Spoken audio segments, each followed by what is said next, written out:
Welcome to the Useless Hour. Tonight we consider something that does not matter at all, and we are going to take our time about it. Tonight we are going to trace the history of boredom. Not the history of boring things, which would be a much longer program, but the history of the feeling itself. The particular grey weight that arrives when there is nothing to do and nothing you want to do, and time appears to have been poured out flat across the afternoon like water on a table. It feels permanent, that sensation. It feels like weather, like something that has always fallen on people in every century, in every country, the way rain has. But the strange and rather quiet fact at the center of tonight's episode is that boredom, as we understand it, had to be assembled. It has a paper trail. It has authors. There are documents in which people are visibly working out what to call it and what it means and whose fault it is. The word itself is younger than the steam engine. The idea behind the word is older, but not infinitely older. And it did not begin where you would expect. It began in a desert, among people who had gone there on purpose. You do not need to remember any of this. There will be no test. We start in Egypt in the 4th century after Christ. Specifically, we start in the dry country south and west of the Nile Delta, in Nitria and in Scetis, and in a scatter of settlements known as Kelia, which simply means the cells. These were not monasteries in the later sense, with cloisters and bells and a dining hall. They were arrangements of small huts, spaced far enough apart that one man could not hear another man praying, gathered loosely around a place of assembly for the weekend. Men and some women had come out from Alexandria and from the towns along the river, and had chosen to live in these huts for the rest of their lives. The desert there is limestone and sand, and it is very bright.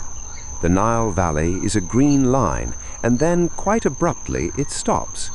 The land beyond it is pale, and the sky above it is enormous, and the heat gathers through the morning until at midday the whole landscape appears to be holding perfectly still. Consider what a day in such a hut consisted of. You wove rope, or you wove baskets out of palm fiber soaked in water. You recited psalms while you wove. You prayed at appointed intervals. You ate once, usually late in the day, usually bread. You slept a little. The next day you did this again. The day after that you did this again. There was no news. There was nothing to look at that you had not already looked at. There was no plausible circumstance under which anything at all would happen to you, and this was not a failure of the arrangement. This was the arrangement. Stillness was the point. The cell was the instrument, and you were what it was being played upon.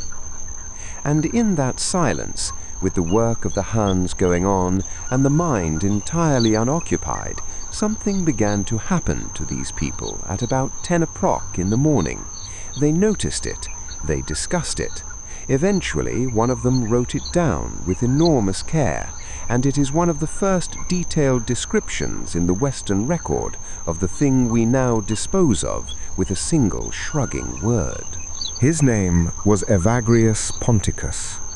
He was born around the year 345 in Pontus on the Black Sea coast of what is now Turkey, hence the name he is remembered by. He was, for a period, a very successful churchman, ordained by Basil, made a deacon by Gregory of Nazianzus, and installed in Constantinople, which was then the intellectual center of the Roman world.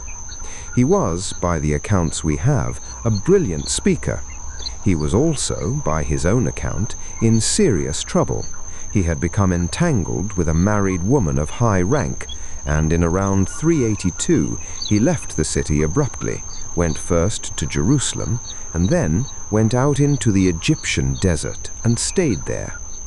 He lived at Nitria, then at Kelia, and he died in 399, having spent the last 16 or so years of his life in a hut, weaving and thinking and writing. What he wrote was a kind of natural history of the interior life. He proposed that the disturbances which afflict a person in solitude could be sorted into 8 categories, 8 logismoi, 8 forts or tempting trains of thought: gluttony, lust, avarice, sadness, anger, vainglory, pride, and the 6th of them, in his ordering, is the one that concerns us tonight. He called it Acadia, Acedia in the Latin it later became, sometimes rendered in English as Accedi. The word comes from the Greek for a lack of care, an absence of concern. It has no clean modern translation, which is precisely why it is interesting. Here is what Evagrius says about it, and here is where a person listening in the 21st century tends to sit up slightly. The demon of Acedia, he writes, is the most oppressive of all the demons. It attacks the monk at about the 4th hour of the day, that is, mid-morning, and it besieges him until roughly the 8th hour. It begins by making the sun appear to slow down, or to stop moving altogether, so that the day seems 50 hours long. Then it compels the monk to keep looking out of the window. It makes him leave his cell and stare at the sky, and calculate how far it is until the 9th hour, when he may eat. It makes him glance up and down the path to see whether any of the brothers might be coming. It makes him dislike the place where he is, and dislike his particular way of life, and dislike the work in front of his hands. It suggests to him that there is nobody nearby who cares for him. It reminds him of other places he could be, where the work would be easier and the living kinder. And then, as if to be thorough, it reminds him of his family and of how long his life is likely to be, and lays the years out in front of him like a corridor. Sit with that description for a moment, at whatever hour you are hearing it. A man in a hut in the desert in about the year 390, staring out of a window, checking the height of the sun, wondering whether anyone is coming up the path, convinced that today is somehow longer than other days. He is doing what you did in a classroom. He is doing what you have done in an airport, and in a waiting room, and at a certain kind of family gathering. The furniture is different, and the century is different, and the theology is entirely different, and the behavior is the same, gesture for gesture. There is one detail that gives Acedia its long shadow, and it comes from a psalm. In the Greek Septuagint and in the Latin Vulgate that followed it, there is a verse, numbered Psalm 90 in that tradition, and Psalm 91 in most English Bibles, which lists the terrors a faithful person need not fear: the terror by night, the arrow that flies by day, and then, in the Latin, the demonio meridiano. The King James Version, working from the Hebrew, renders that phrase as the destruction that wasteth at noonday. The desert monks, reading the Greek and the Latin, read something rather vivid and more literal. They read the Noonday Demon. And they had, they felt, met it. It came at the hottest, emptiest, most horizontal part of the day, exactly when the psalm said it would, and it did not tempt them with anything glamorous. It offered them no visions. It simply made the day feel enormous and pointless, and made the cell feel like the wrong place to be. The name stuck to the condition for well over 1,000 years. The concept traveled west in the luggage of a second man, and his name was John Cassian. He was born around the year 360, though the sources disagree about where, though somewhere in the Balkans is the usual guess. And as a young man he went to Palestine, and then, like so many others, to the Egyptian desert, where he spent years among the monks of Scetis and learned this whole vocabulary at first hand. Later, having passed through Constantinople and Rome, he settled at Marseille in southern Gaul, where he founded monastic houses, and in the 420s wrote the 2 books that carried the desert into Europe, the Institutes and the Conferences. The Institutes are in large part a practical manual, how the monks dress, how they pray, how the hours are ordered. And then in the later books, Cassian takes each of the 8 principal faults in turn and explains what it is and how it is to be resisted. And Book 10 is given over entirely to the spirit of Acedia. He translates it for a Latin readership as tedium, or anxietas cordis, weariness or anxiety of the heart. He repeats the noonday timing. He describes the monk becoming restless and idle, wandering from cell to cell, finding urgent reasons to visit other people, suddenly discovering a great deal of concern for the welfare of distant brethren. He is not writing comedy.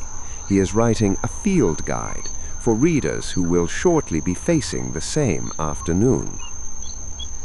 What is worth holding on to as we go is the seriousness of it.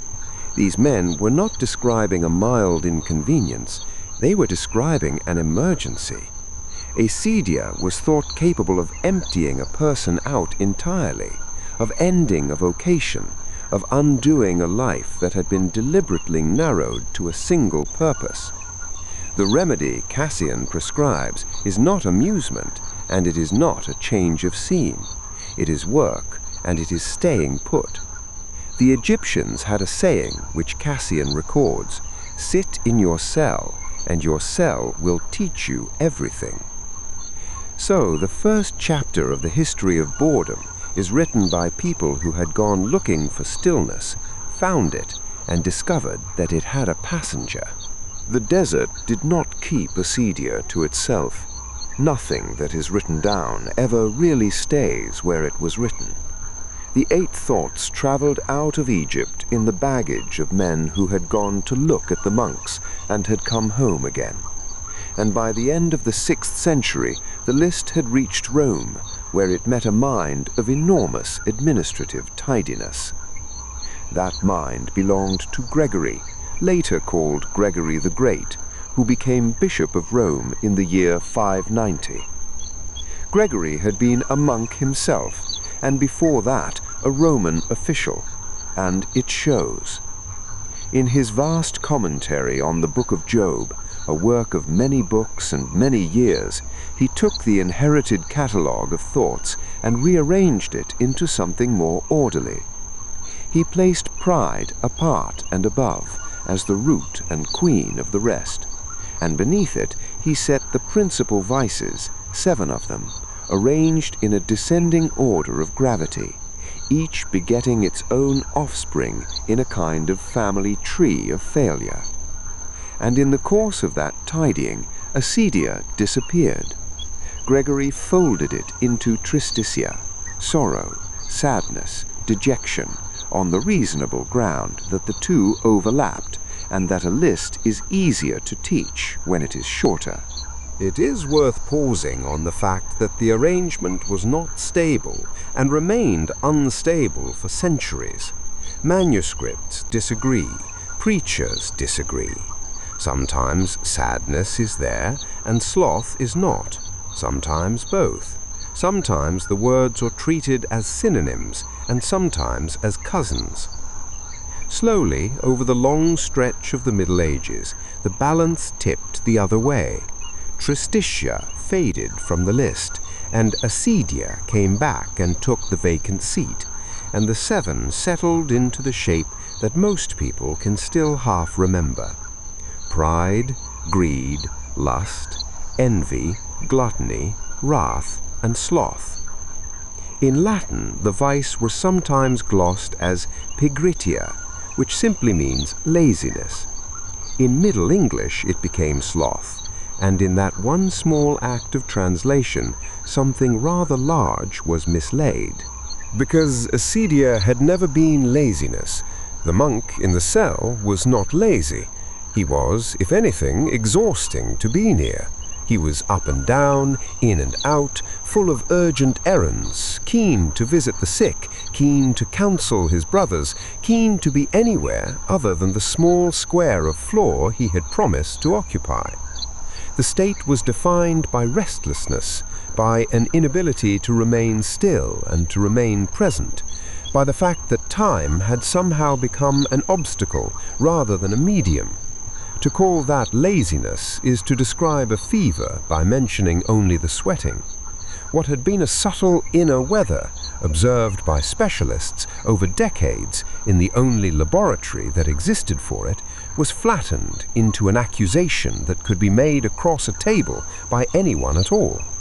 This is very old news, and none of it is urgent, but something was lost in that translation, and the whole subsequent history of the subject consists, in one way or another, of people trying to find it again. Not everyone lost it.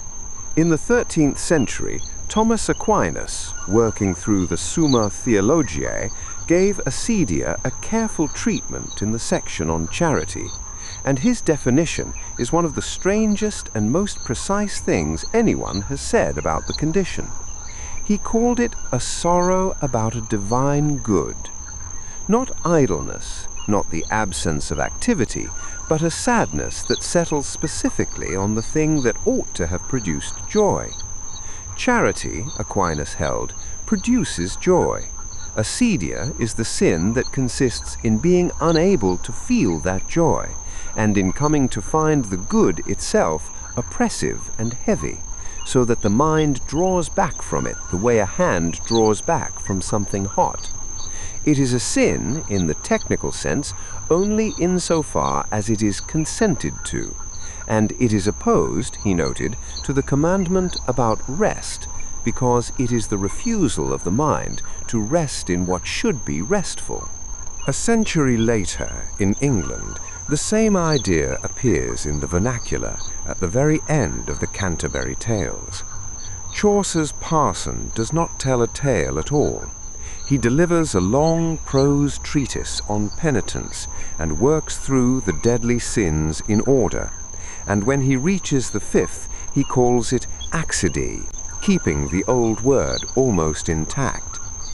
What he describes is not simply a man who will not work. It is a heaviness of heart that makes every good thing feel annoying, that does whatever it does grudgingly and slowly and with complaint, that despairs of the mercy it is offered. The remedy the parson prescribes is fortitude, strength, and specifically the strength to begin, which suggests that even in a poem about pilgrimage, the problem was understood to be the getting started. And then the condition escaped. This is the movement that matters most in this part of the story, and it happened quietly, over perhaps 300 years. Acedia had been an occupational hazard of a particular way of life, solitary, regular, quiet, materially secure, structurally unhurried, and empty of external demand. In the later Middle Ages and the early modern period, that combination of conditions stopped being confined to monasteries. Courts had it, country houses had it, scholars had it, and gentlemen with rents coming in had it, and the widening class of educated men with time and no obligation had it in abundance. And when a condition changes address, it changes name. Among the leisured, it stopped being a sin and became a temperament. It became melancholy. Melancholy came with a physiology already attached. The 4 humors, blood, phlegm, yellow bile, black bile, had been inherited from the Hippocratic writers and systematized by Galen in the 2nd century, and they remained the working medical model of Europe for something over 1,000 years.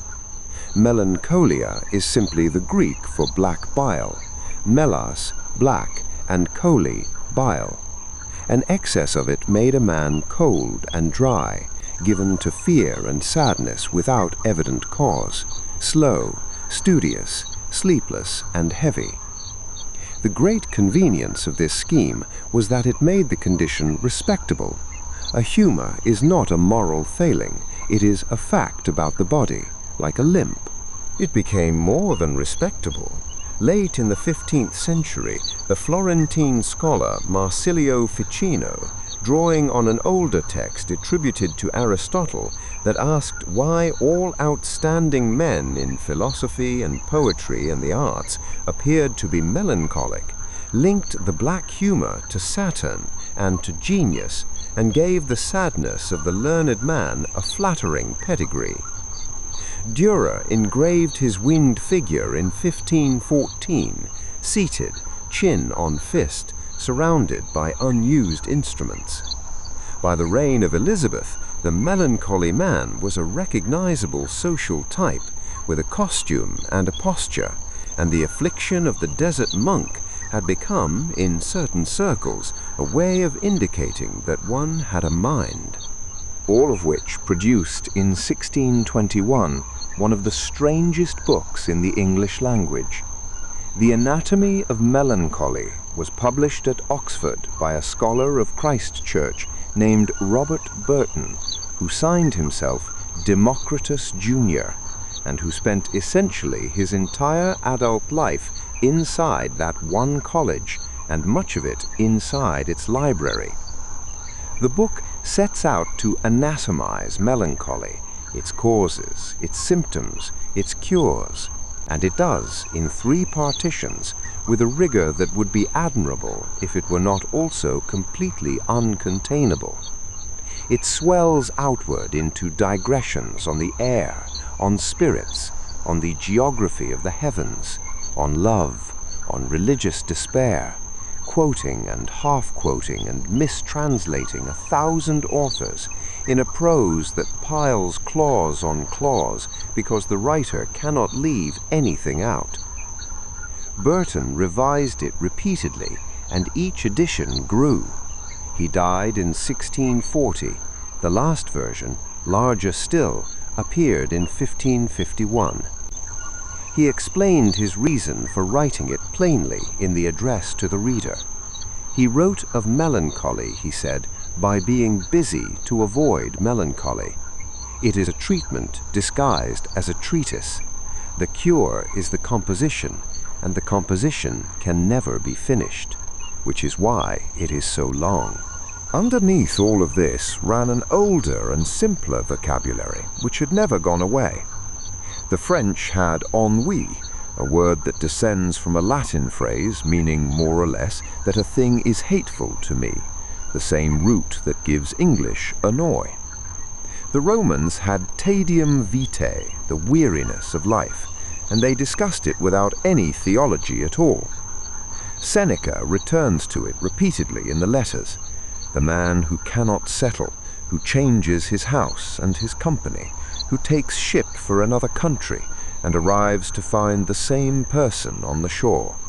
You must change your mind, Seneca tells him, not your sky. And Seneca himself was quoting a man who had said it better 2 centuries earlier.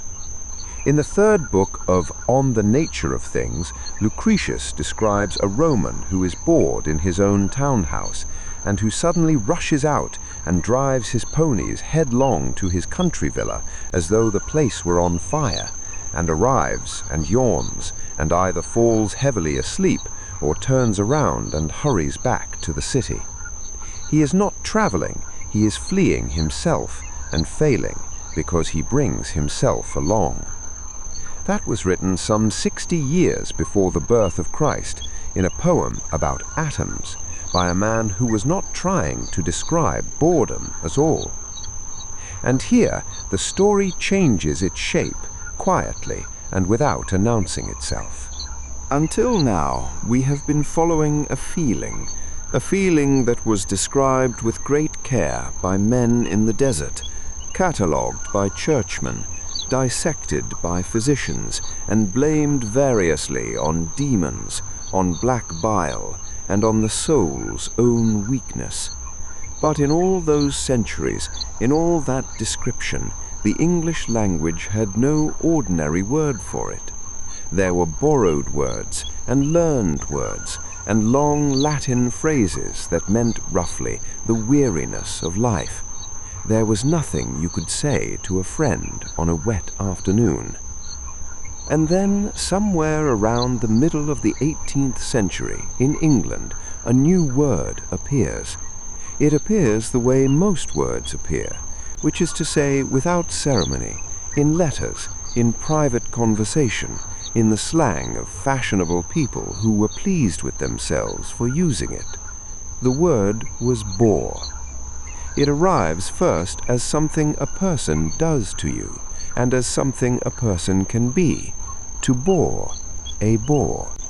It was, at the beginning, a piece of modish talk among the English upper classes, the kind of word that gets into a letter with a small apology attached to it, because the writer knows it is new and suspects it may not last. It did last. It is still here. What is remarkable about this word, and this is the part worth resting on, is that nobody knows where it came from. This is not a figure of speech. English is a very well-documented language. We can trace the ancestry of the most ordinary words in the room with you. We know that a window was once a wind-eye. We know which words came over with the Norse and which arrived with the Normans, and which were assembled by scholars out of Greek and Latin in the 17th century by people who wanted to sound impressive. The dictionaries record all of this in tiny type with dates. And beside the word bore, in the sense of tedium, the great dictionaries write the lexicographical equivalent of a shrug: origin unknown, origin obscure. There have been suggestions. There is the older bore that means to drill a hole, which is tempting because a tedious person does seem to drill into you, and because the metaphor is so satisfying that people have assumed it for 2 centuries. There is the tidal bore, the wave that runs up a river against the current, which is also tempting and also unproven. There has been a French candidate or two. None of them can be demonstrated. The evidence simply is not there. The word arrives in the language fully formed, without parents, and the professionals have declined, politely and repeatedly, to guess. So the word for the feeling of nothing happening has no known origin. We will let that sit where it is. Now, the English aristocracy already had a word, and the word was French. Ennui had been available in English for well over a century by this point, carried across the channel with the rest of the furniture, and it had the great advantage of sounding expensive. Ennui was a condition of refined. It suggested a person who had exhausted the pleasures available to them, which is a complaint you can only make if you have had some. It was, in its way, a boast. Boredom, when it came, would be a democratic word. Anyone could have it. But bore, in the 18th century, is still a small word doing a small job. It describes a person at a dinner table. It describes an evening. It does not yet describe a condition of human existence, because the English language has not yet built the container for that. The container arrives in the 19th century, and it arrives by the ordinary machinery of English word building. You take the thing, and you add the ending that turns a thing into a realm. It is the same ending that gives us kingdom, and freedom, and wisdom. It marks out a domain, a territory, a state you can be inside of. And so, in the first half of the 19th century, the word boredom surfaces in English. Not a person, not an evening, a country with borders that a person can be in. The most famous early sighting is in a novel. Charles Dickens published Bleak House in monthly parts across 1852 and 1853, and in it there is Lady Dedlock of Chesneywold, who is handsome and cold and elaborately, magnificently, publicly bored. She is bored to death. The word and the state attach themselves to her so completely that they have never really come apart again. It is often said that Dickens invented the word, and we should be careful here because he probably did not. The word is glimpsed earlier, in the 1830s and 40s, in letters and in print, doing much the same work. What is true, and what matters more, is that Bleak House is where boredom entered the general vocabulary of the English-speaking world. Before it, the word was a rarity. After it, it was simply a word that everybody had. Dickens did not make it, he made it ordinary, which, in the life of a word, is the more decisive event. So the question is not really who wrote it down. The question is why a language that had gone 13 or 14 centuries without needing this word suddenly, urgently needed it, and needed it in England, and needed it precisely then. The answer is not that people became duller, it is that time changed. For most of human history, work was measured by the task. You did not work for 7 hours. You brought in the harvest, or you shod the horse, or you finished the cloth, and when it was done, and the length of time it took was a property of the job and not of the clock. The historian E.P. Thompson set this out in a famous essay in 1967, and the distinction he drew has been argued over ever since, without ever quite being dislodged.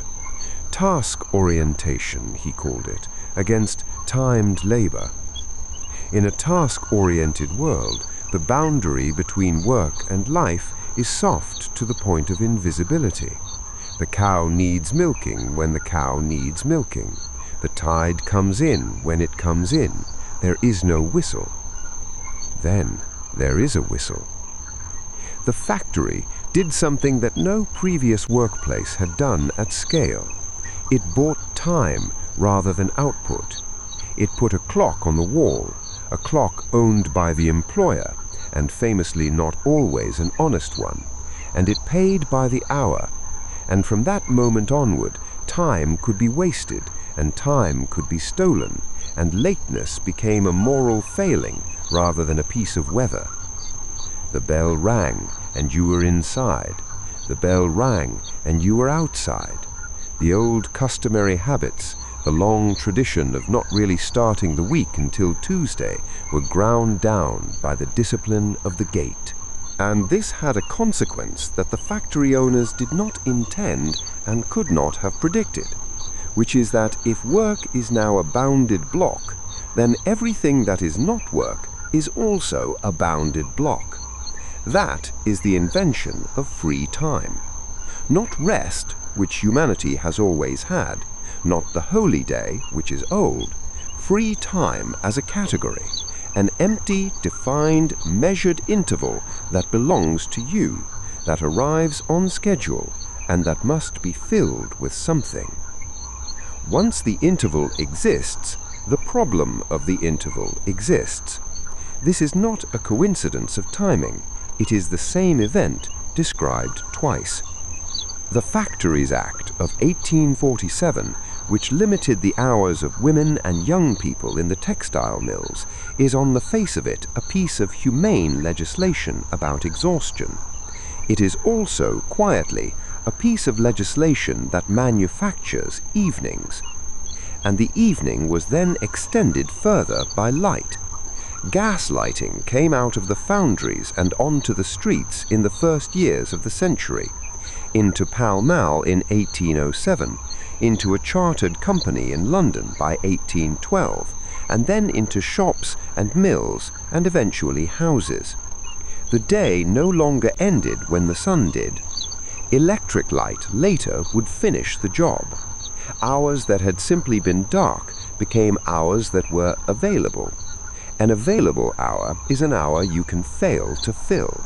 And underneath all of it, the clock itself was being standardized. Before the railways, English towns kept their own local solar time, and were perfectly content to. Noon in Bristol arrived about 10 minutes after noon in London, and nobody minded because nobody needed to know. Then things began to move fast enough that the discrepancy mattered. The Great Western adopted London time in 1840. The Railway Clearing House recommended Greenwich time across the network in 1847. Parliament made it legal fact in 1880.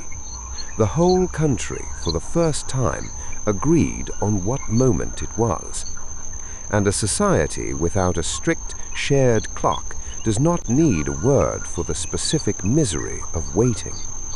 Waiting requires knowing precisely how long.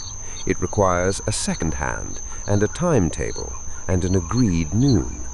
You cannot feel that an hour is dragging until the hour is a real and public object, the same length for everyone, hanging on the wall where you can see it. The clock did not create the feeling. It made the feeling measurable, and once it was measurable, it was unbearable, and once it was unbearable, it needed a name. There is no need to hold on to the dates. The word and the machine arrived together in the same country within the same few decades, and it is difficult now to say which of them was the cause. Boredom is the shadow that the timetable casts. And so the word existed, and the clock existed, and the working day had been drawn with a hard edge around it. What was still missing was a room, a place where the new condition could be assembled reliably, in quantity, in the same shape every time, for large numbers of people who had not asked for it. That room was built in England in the 1830s, and it had wheels. Consider what travel had been before. The stagecoach was slow, in the way that things are slow when they are pulled by animals that must be rested and changed. It moved at something under 10 miles in an hour on a good road, and the road was very often not good. Inside, 4 passengers faced each other across a narrow floor, while the body of the coach swung on its leather braces, and outside, on the roof, more passengers held on in the weather. It was uncomfortable in a manner that occupied you. You were thrown against your neighbor, you were cold, or you were wet, or you were both, and the wheel found every rut. Journeys were broken at coaching inns, where you got down and ate and warmed yourself, and got up again. Reading was close to impossible. The page would not hold still. And because the journey was long, and the discomfort was shared, and there was nothing else to be done with the hours, people talked. The literature of coach travel is full of talking. The coach was a slow, jolting, conversational box. The railway carriage was a different object entirely, and its difference was not only speed. The early British carriage was a compartment. That is the crucial fact, and it is a fact about carpentry rather than about the human soul. A doorway on each side opened directly into a small enclosed room with a bench facing a bench, and once the door was shut and the train was moving, there was no corridor, no gangway, no passage to anywhere else. There was no guard who could walk through, there was no way out and no way further in.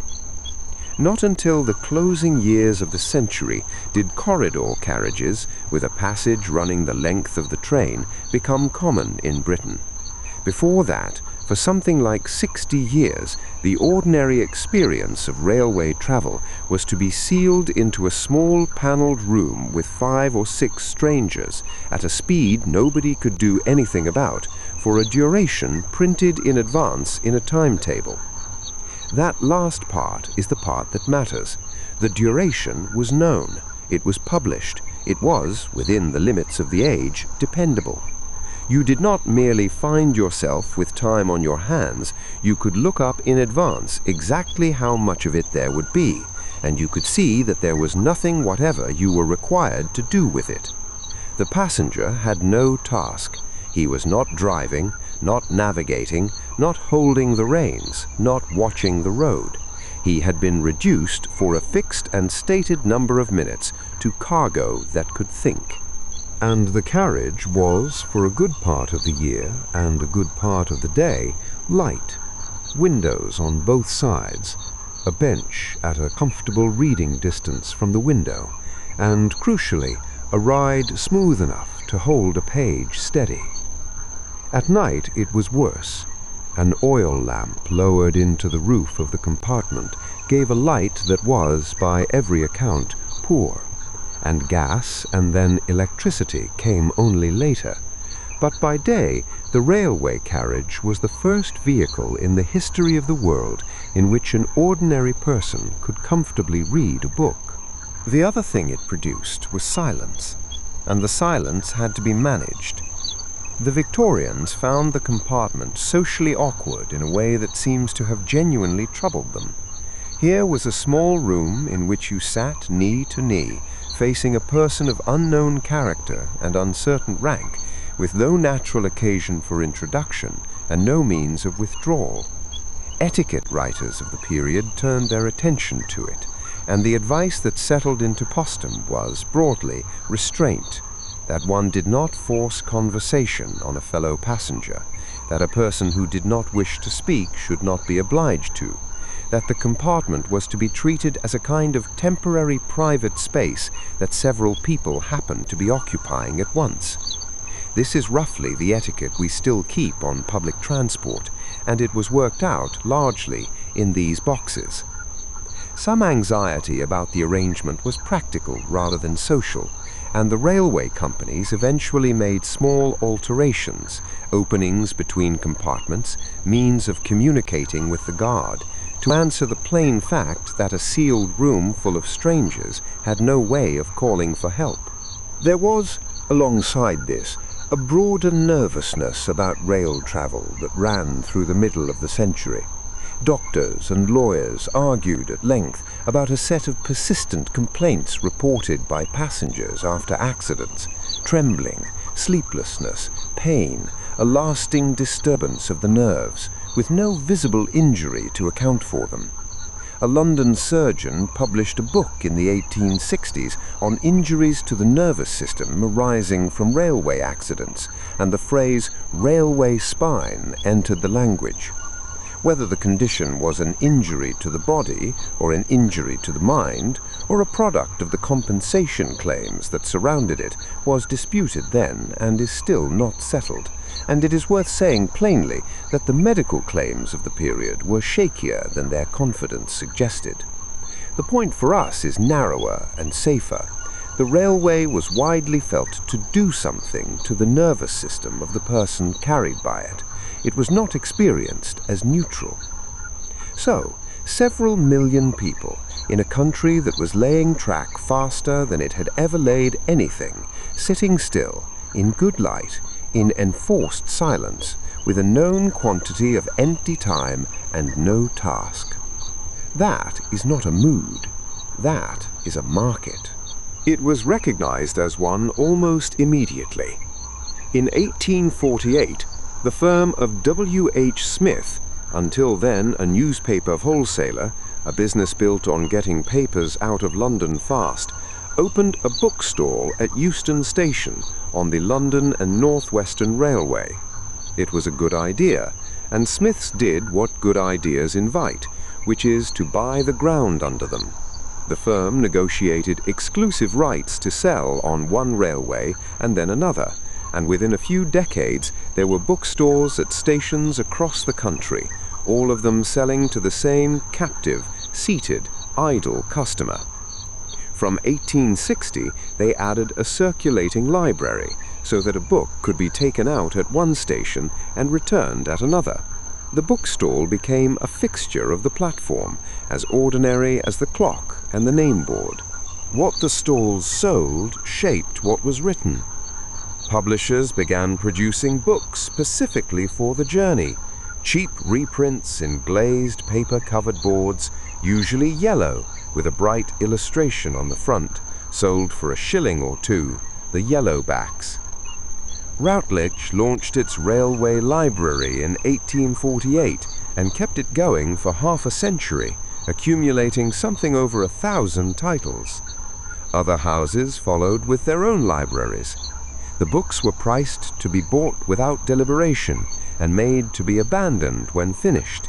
A great many were left on the seat. And in the 1860s, the sensation novel arrived.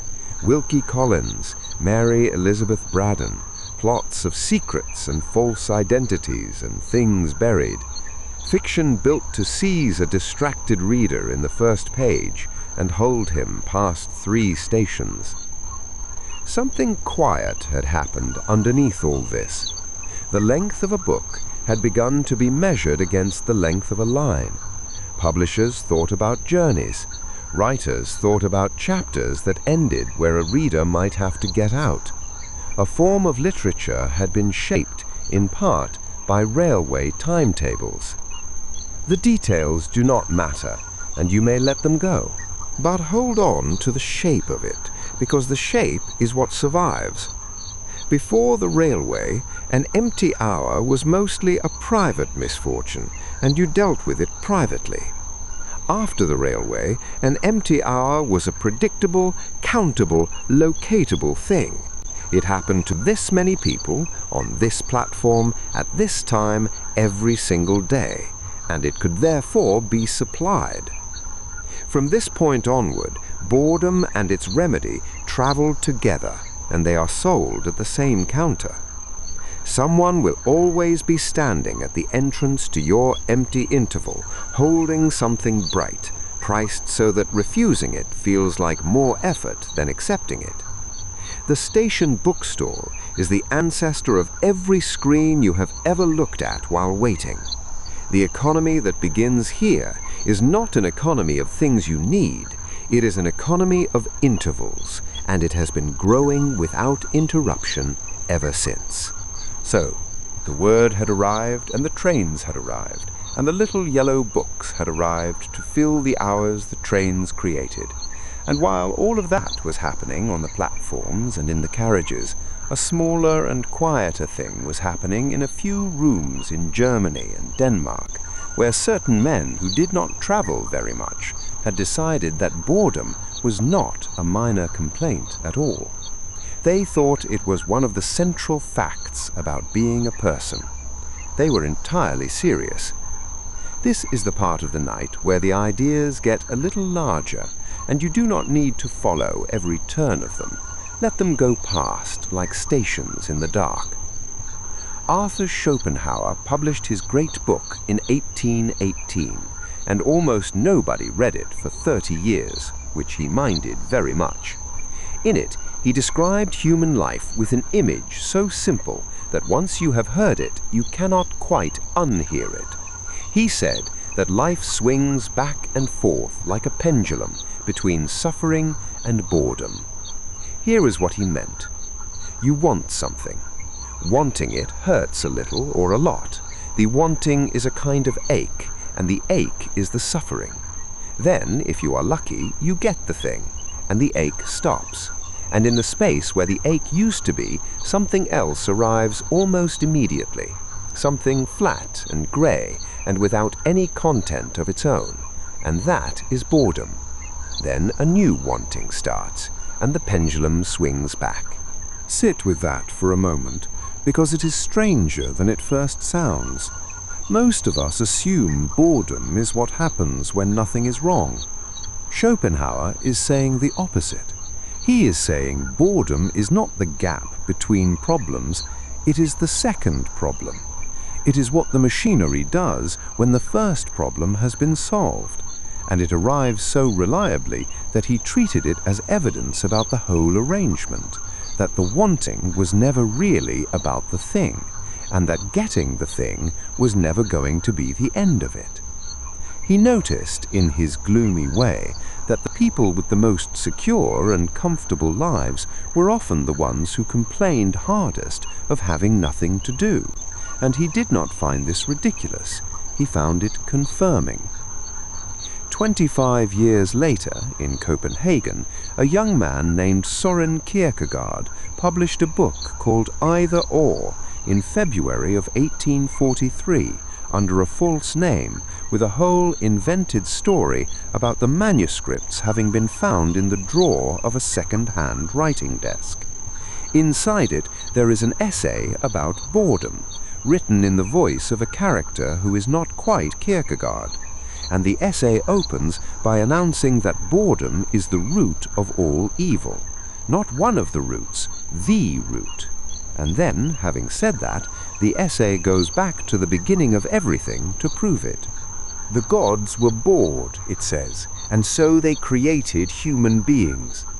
Adam was bored because he was alone, so Eve was made, and then Adam and Eve were bored together, and then Adam and Eve and Cain and Abel were bored as a family, and then the population of the world increased, and the peoples were bored together, all of them in a mass.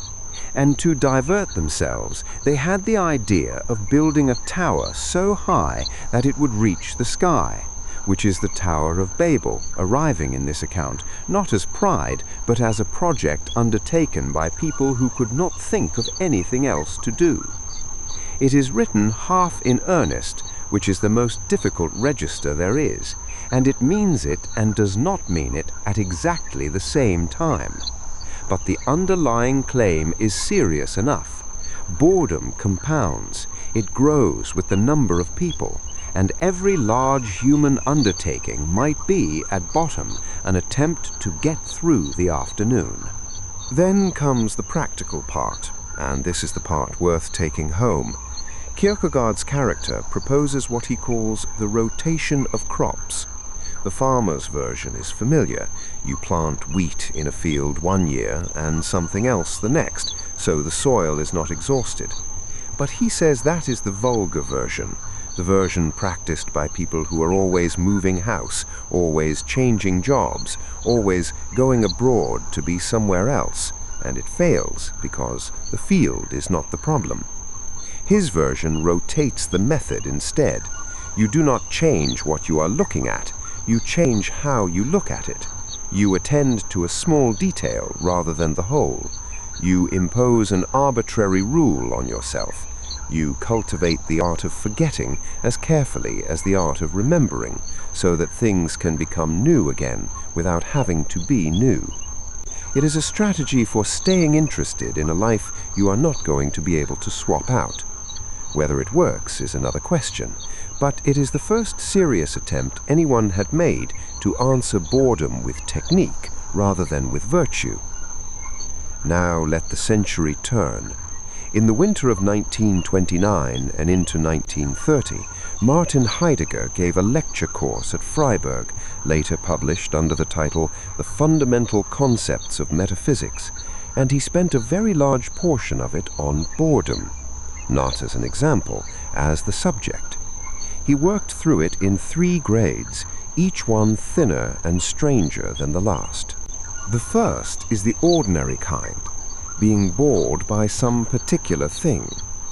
He gives the example of a small railway station on a country line where the next train is 4 hours away and there is nothing there. You look at the timetable you have already read. You count the trees. You draw shapes in the sand with your shoe. Time will not move, and you are aware of it refusing, and you can point at exactly what is boring you. This station, this delay, this afternoon. The second grade is quieter. You are at an evening invitation.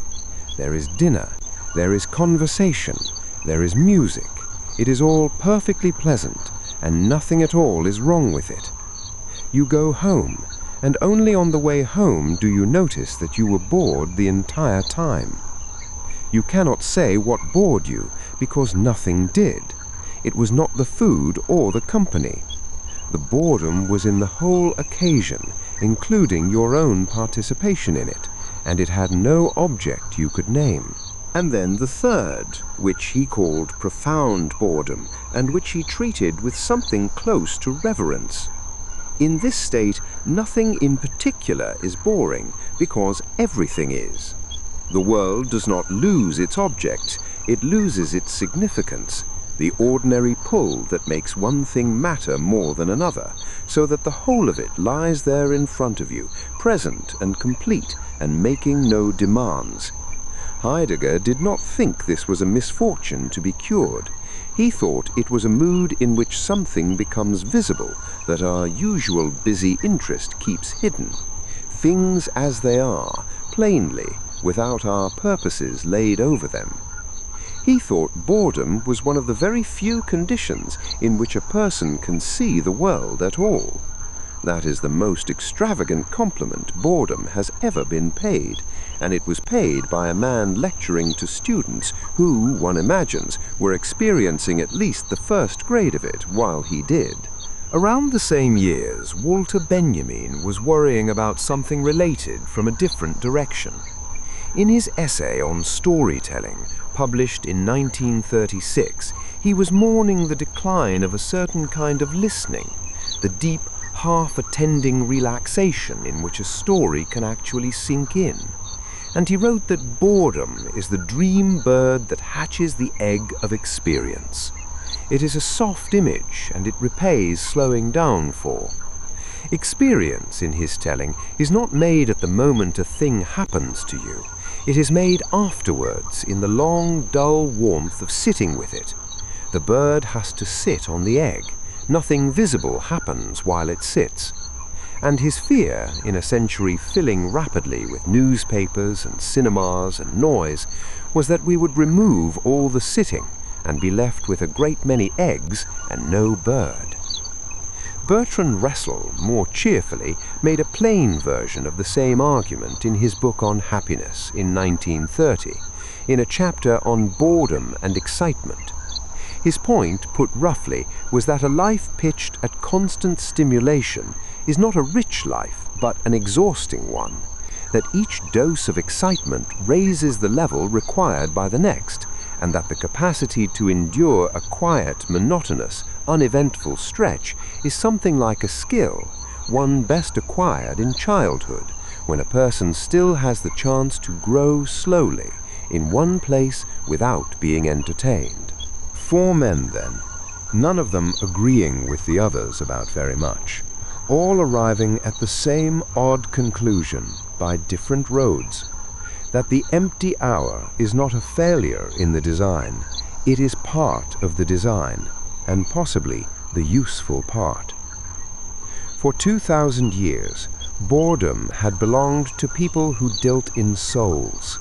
The monks had it, and the theologians took it from them, and the philosophers took it from the theologians. And by the end of the 19th century, it had been carried a very long way from the cell in the desert where it began. It had been called a demon, and a sin, and a humor of the blood, and a mood in which being itself revealed something of its own structure. What nobody had yet done in all that time was try to measure it. That is the turn we come to now, and it happens quietly in the least atmospheric places imaginable. Not in a monastery, not in a lecture hall in Freiburg, but in workrooms and factory sheds, and eventually in small bare offices with a stopwatch and a form to fill in. Boredom becomes a thing that can be counted. It takes a while, and the counting is never entirely satisfactory, but the attempt is made, and the attempt is still being made tonight, somewhere, by someone with a spreadsheet open. The first people to take a serious professional interest were not interested in boredom at all. They were interested in output. In the late 19th and early 20th centuries, as work became more finely divided and more repetitive, the people who ran workplaces began to notice that a human being doing the same small motion for hours does not produce a flat, steady line of work. The line sags. It sags in ways that fatigue alone does not explain, because sometimes it sags in the middle of a shift, and then recovers near the end, when the worker is more tired, not less, but can see the end approaching. Something other than the muscles was involved. In Britain, after the First World War, this question was given an institution. The Industrial Fatigue Research Board was set up under the Medical Research Council, and through the 1920s it produced a long series of reports on how people actually behave while doing repetitive work, reports with titles as dry as the work they described, full of output curves and rest pause schedules and careful notes on lighting and ventilation. And in among all of that, the investigators found they could not avoid the subject. They began to write about monotony and about boredom as a real and separate factor in the working day, distinct from tiredness, with its own shape. The findings that came out of that work have a strange, plain elegance. Boredom at a repetitive task did not simply rise with the difficulty of the task. In some respects, it rose as the task got easier, as it became automatic enough that the hands could do it without the mind, leaving the mind at a loose end and yet not free to go anywhere. Work that demanded nothing was often worse than work that demanded a little. Breaking the day up, changing what was done and when, altering the rhythm rather than the load, seemed to help. A worker who could see the whole of the job and where their part fitted into it seemed to suffer less than one who could not. None of this is startling to anyone who has held a boring job. What was new was that it had been written down in a government report with figures attached. So boredom acquired a research literature. What it did not yet have was an instrument, a way of asking a person how bored a person they were and getting back a number that meant something. That arrives in 1986, when two psychologists, Richard Farmer and Norman Sundberg, published what they call the Boredom Proneness Scale, a set of 28 statements, agreed with or not agreed with, designed to measure not whether you are bored right now in this room, but whether you are the sort of person who tends to become bored, a trait rather than a weather condition. The scale has been used in one form or another ever since in hundreds of studies, and the picture that has come out of them is consistent enough to be slightly uncomfortable. People who score high for boredom proneness tend also to score higher for depression and anxiety. They report more anger and more impulsiveness. They are more likely to have difficulties with attention. There are associations with problem drinking and drug use, with problem gambling, with poorer performance at school and at work, and with a general dissatisfaction that spreads outward into most of the things a life is made of. These are correlations, and correlations are famously modest creatures. They do not tell you which thing caused which, or whether some third thing caused both. But the list is long, and it does not appear to be an accident, and it is not the sort of list you would expect to find attached to a mild inconvenience. Which raised a question that 2,000 years of writing on the subject had somehow left open. What precisely is the thing being measured? The most useful modern answer comes from John Eastwood and his colleagues, working in Canada, who proposed in the early 2010s that boredom is best understood as a problem of attention. Their definition is careful and worth hearing slowly. Boredom, they argued, is the aversive state of wanting but being unable to engage in satisfying activity. Wanting is the crucial word. The bored person is not indifferent. The bored person is full of desire and has nowhere to put it. Their attention will not fasten onto anything, and they are aware that it will not, and that awareness is itself part of the discomfort. This quietly overturns the older verdict. Acedia was a failure of will, and sloth was a sin of not wanting enough. On this account, boredom is nearly the opposite, an engine running with the wheels disengaged. It is not that you cannot be bothered, it is that you would very much like to be bothered and cannot find the thing to be bothered by. Then, in 2014, came the study that everybody has heard about, even if they have heard it slightly wrong. Timothy Wilson and colleagues at the University of Virginia published a series of experiments in the journal Science on what people do when left alone with their thoughts. Participants were put in an unadorned room, without a phone, without anything to read, and asked simply to sit and think for somewhere between 6 and 15 minutes. Most did not enjoy it. In one of the experiments, participants were first given a small electric shock and asked whether they would pay money to avoid receiving it again. Those who said yes, who had told the researchers, in effect, that this was an unpleasant thing worth spending money to escape, were then left alone in the room with the shock device available. A number of them used it. Among the men, about 2/3 gave themselves at least one shock during the 15 minutes. Among the women, about a quarter did. One participant, an outlier whose results were set aside, pressed the button a great many times. That is the finding, and it is worth stating no more strongly than that. It does not show that people prefer pain to thought, or that solitude is unbearable. It shows that a meaningful number of ordinary adults, given nothing whatsoever to attend to, will reach for a stimulus they have already declared unpleasant, rather than sit in the empty room. Something is preferable to nothing, even when the something hurts a little. There is a gentler line of research running alongside it. Sandy Mann and Rebecca Cadman at the University of Central Lancashire published work around the same time in which people were made deliberately bored, set to copy out numbers from a telephone directory, a task chosen because it is about as close to nothing as a task can get while still being a task. Afterwards, they were given a test of divergent thinking, the kind that asks you to list as many uses as you can for an everyday object.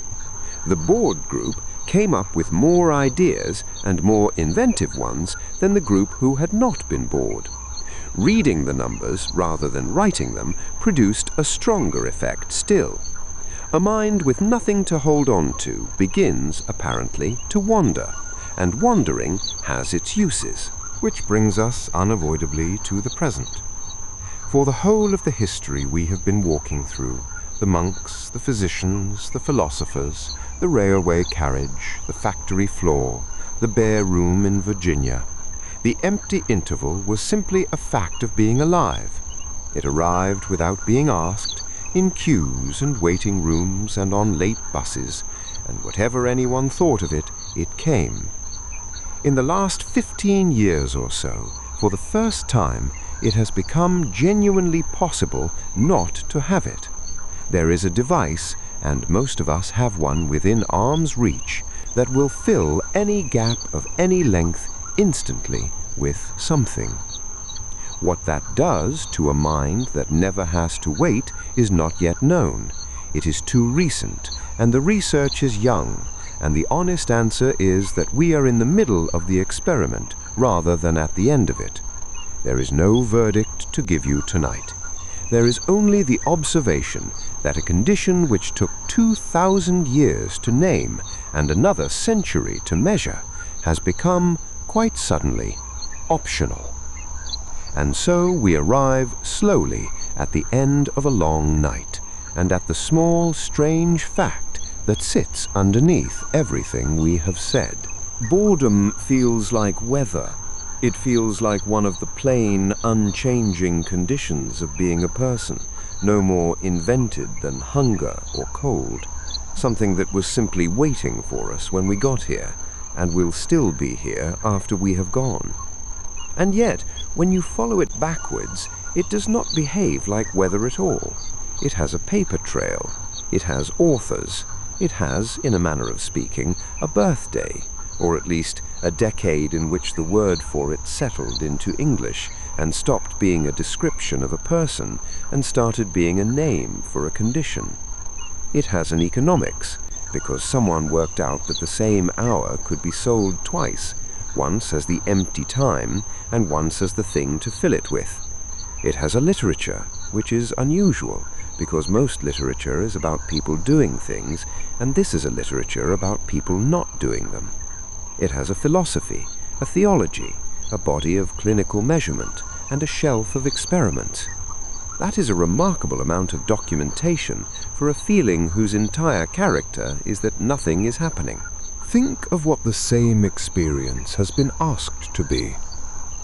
In the Egyptian desert, it was a spiritual emergency, a demon that arrived at midday and made the walls of the cell unbearable, a thing to be fought with rather than waited out. In the medieval church, it hardened into a moral failing, one of the named sins, the kind of thing you confessed. In the long English 17th century, it was a matter of the body, of humours and vapours and black bile, something with a physical cause and a physical remedy. In the drawing rooms of the 18th and 19th centuries, it became fashionable, an affliction that flattered its sufferer, proof that one had already seen everything worth seeing. Then it became an instrument, a tool that serious thinkers picked up deliberately, turning it over to see what it revealed about desire, about time, about the shape of a life. And at last it became a variable, something with a scale and a score and a control condition, a quantity that could go up or down in a room with a clock on the wall. That is 6 different things, and they are all the same thing, and the thing itself did not change.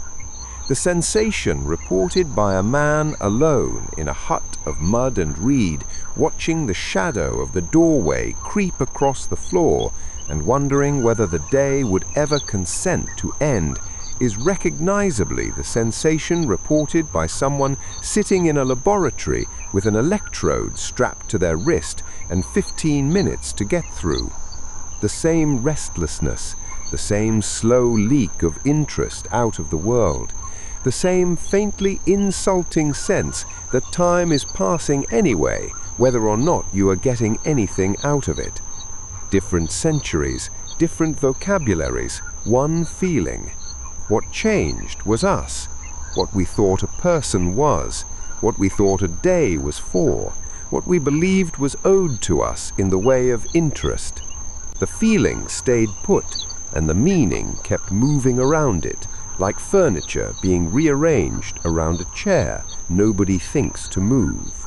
There is a fact we should probably acknowledge gently before we go any further, which is that we have now spent something close to an hour on it, an hour given over entirely to the history of not having anything to do. This is either the least appropriate possible response to the subject or the most appropriate possible response to the subject, and it seems only fair to admit that we are not going to settle which. There is a case that it is absurd, that the correct length for a discussion of boredom is about 4 minutes, and that anything beyond that is simply demonstrating the phenomenon rather than describing it. There is an equally good case that the only honest way to treat a subject like this is at length, unhurriedly, taking up more time than is strictly required, because a brisk and efficient account of boredom would be missing the point rather badly. We will leave both cases standing. They are, in their way, the same case. And there is one more thing worth saying while we are still saying things. Across all of it, the desert, the cloister, the study, the drawing room, the carriage, the laboratory, the same small observation keeps surfacing, made independently by people who would have had almost nothing else to say to one another. Monks noticed it, poets noticed it, philosophers built quite a lot on it, psychologists eventually found a way to put a number on it. The observation is simply this: the mind does something when it is left alone. Not nothing, something. Left without a task, it does not switch off. It drifts and wanders and turns things over and arrives, sometimes, at places it would never have reached by aiming at them. The empty interval is not a gap in the day. It is a part of the day that is doing different work. That is not advice. Nobody here is going to tell you what to do with your evenings, or ask you to put anything down, or suggest that you would be a finer person with fewer diversions. That is not our business, and honestly, it would be a strange note on which to end a program designed to be played while you fall asleep. It is only an observation, offered and then set down, that the empty hour has been noticed again and again by people who had every reason to want rid of it, and that what they noticed was that it was not empty after all. Which may be the quietest thing to take from the whole long history, that the feeling everyone has been trying to escape for at least 16 centuries may not have been a fault in the design. So that is the story as far as it goes. A word that nobody can trace, a demon at noon, a sin, then a humor, then a fashion, then an idea, then a number on a page, a carriage moving through the dark with a cheap novel on the seat. It is all one long line, and it ends somewhere near here, near you tonight, with nothing in particular being required of you. There is nothing left to do now. The hour is nearly used up, which is what hours are for. You do not have to remember any of it. None of it will be needed tomorrow. The names will go first, and then the dates, and then the shape of the thing, and that is fine. That is what is supposed to happen. It was never information you were meant to keep. It is very late, or very early, depending on where you are. Somewhere the room is dark. The house has gone quiet in the way houses do. Outside, whatever is out there is carrying on without you and does not need watching. Nothing is happening. Nothing needs to. Let the words go soft now. Let them run together a little. That is the right way for them to end. Your thoughts can wander wherever they like. There is nowhere they are supposed to be. Breathe out. The night is long, and it is not asking anything of you. Rest now. Sleep well, and when you next find yourself wanting to forget, just for an hour, everything that actually matters, the useless hour will be waiting. Good night.